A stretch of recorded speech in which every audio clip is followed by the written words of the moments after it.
kita akan membahas contoh-contoh yang ada di pertemuan 9. Untuk pertama kali kita akan membahas contoh tentang perhitungan estimasi min dengan sampel besar. Nah, pada contoh diketahui bahwa sampel randomnya terdiri dari 100. Jadi N-nya 100. Maka ini lebih dari 30 sehingga masuk di sampel besar. Kita akan menggunakan distribusi Z. Nah, di sini juga diketahui bahwa dari setiap kunjungan rata-rata pengeluarannya adalah sebesar 800. Jadi min-nya adalah 800. Kemudian standar deviasinya 120. Kemudian kita diminta untuk mencari interval konfidensi sebesar 95% atau tingkat kepercayaannya adalah 95%. Jadi alfa atau tingkat errornya sebesar 5%. Nah, kita cari Z tabelnya menggunakan cara yang sudah saya sampaikan tadi. Nah, kita akan menjawab atau mencari estimasi interval konfidensi bagi min. Di sini adalah rumusnya. Mu kurang dari rata-rata ditambah Z hitung dikali standar deviasinya dibagi di akar N. Dan yang di sebelah kirinya juga sama. Kemudian mu-nya kurang dari 800, rata-ratanya ditambah 1,96 tadi untuk Z tabelnya karena dengan dua arah. Dan ini adalah hasilnya. Kita akan menjawab contoh pertanyaan hipotesis. Ini adalah contoh soal hipotesis rata-rata satu sisi yang dimana variannya diketahui. Di sini kita bisa lihat mu-nya adalah 71,8.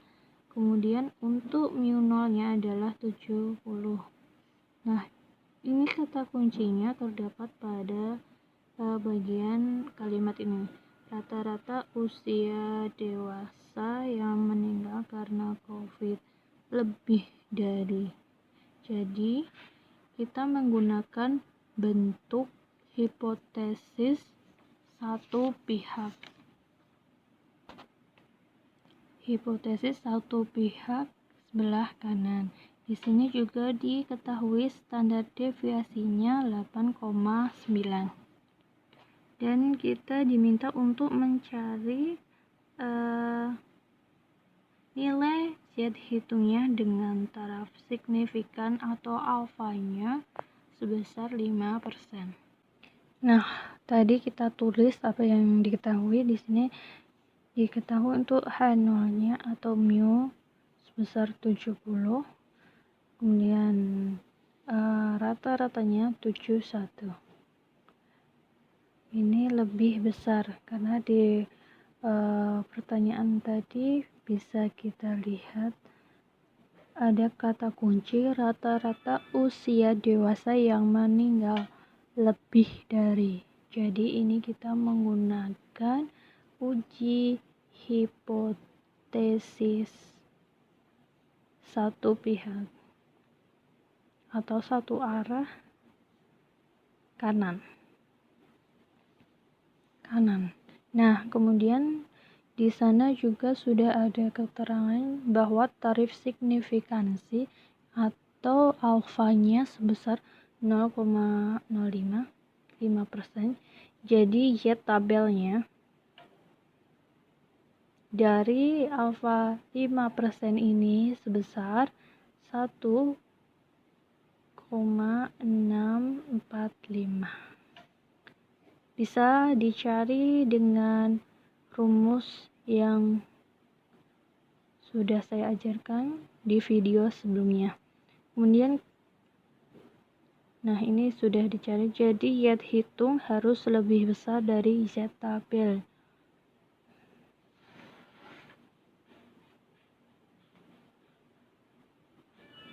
Untuk uji satu pihak kanan. Kemudian kita akan menghitung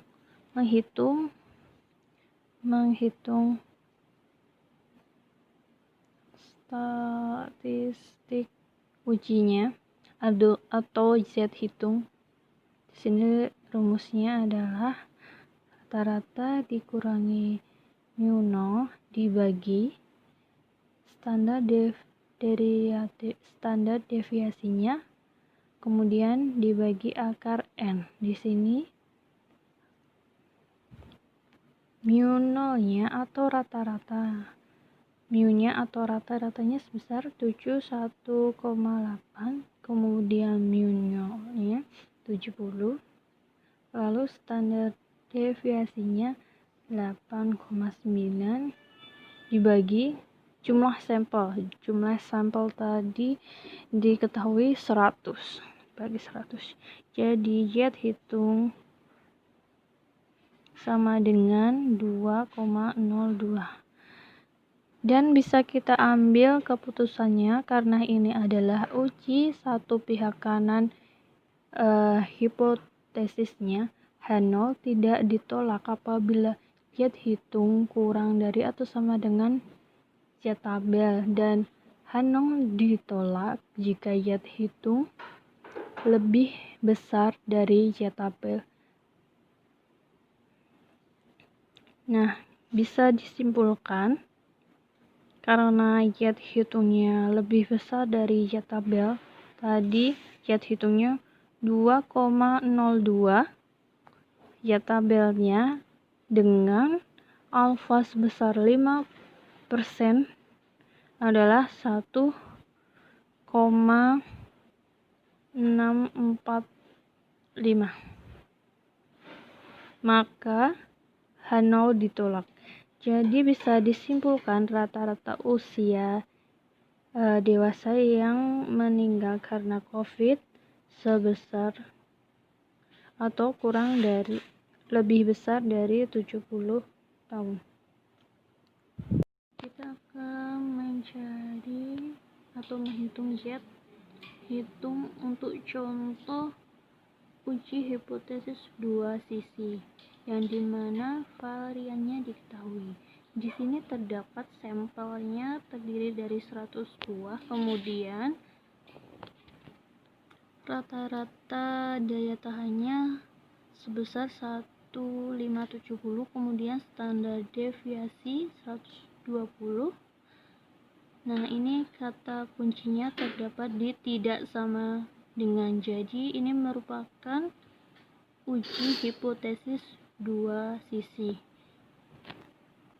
Sebelumnya kita menentukan dulu hipotesisnya atau uji hipotesisnya apa. Karena tadi ada kata kunci tidak sama dengan, maka ini merupakan uji hipotesis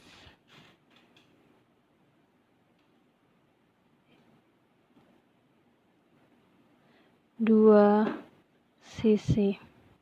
Jadi H0 mu awalnya 1600, kemudian H1 nya tidak sama dengan 1600.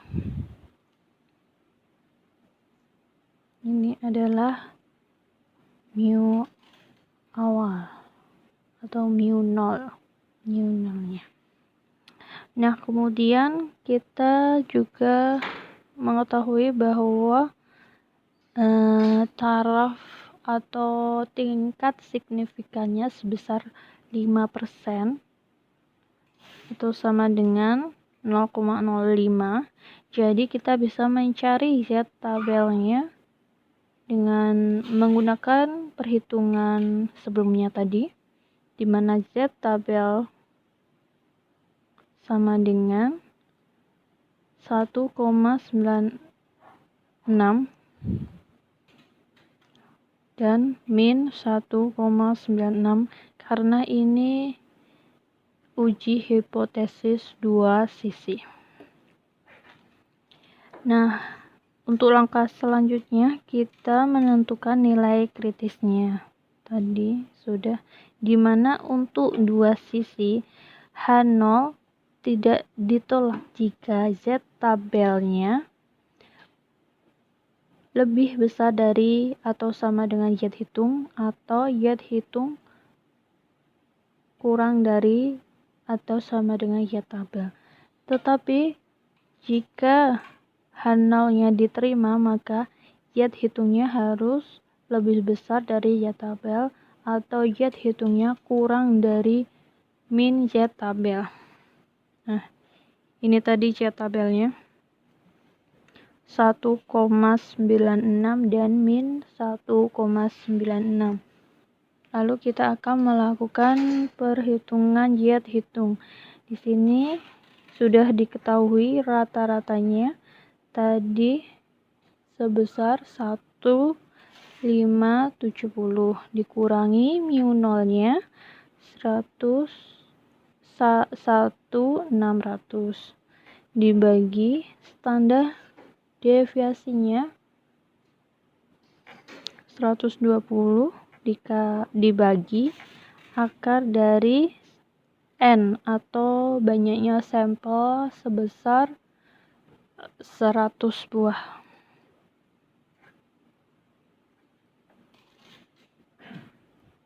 Maka Z hitung sama dengan min 250.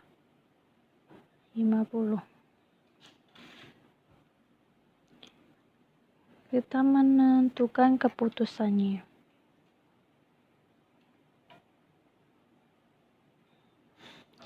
Dimana tadi harus sama seperti ini jika H0 diterima. Jadi Z hitungnya tadi min 2,50 lebih kecil daripada min 1,9. Bisa disimpulkan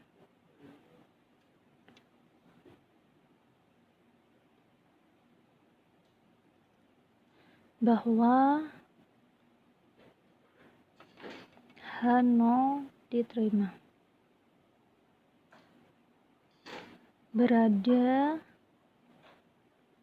di daerah penolakan H0.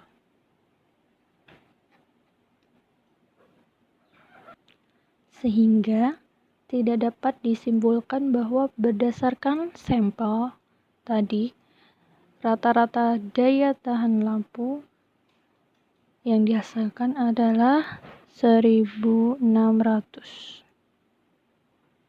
jam.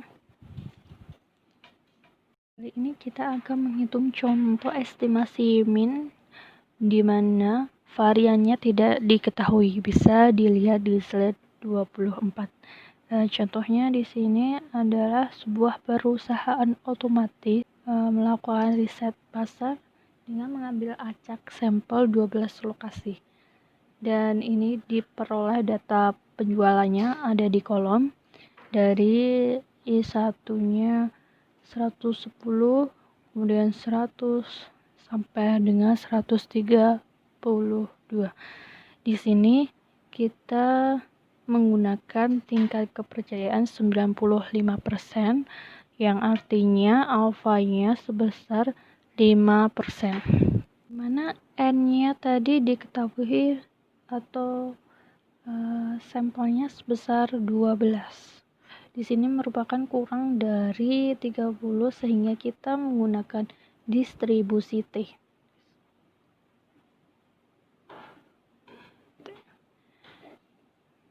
Dan karena variannya tidak diketahui, kemudian tadi sudah didapatkan alfanya sebesar 5%.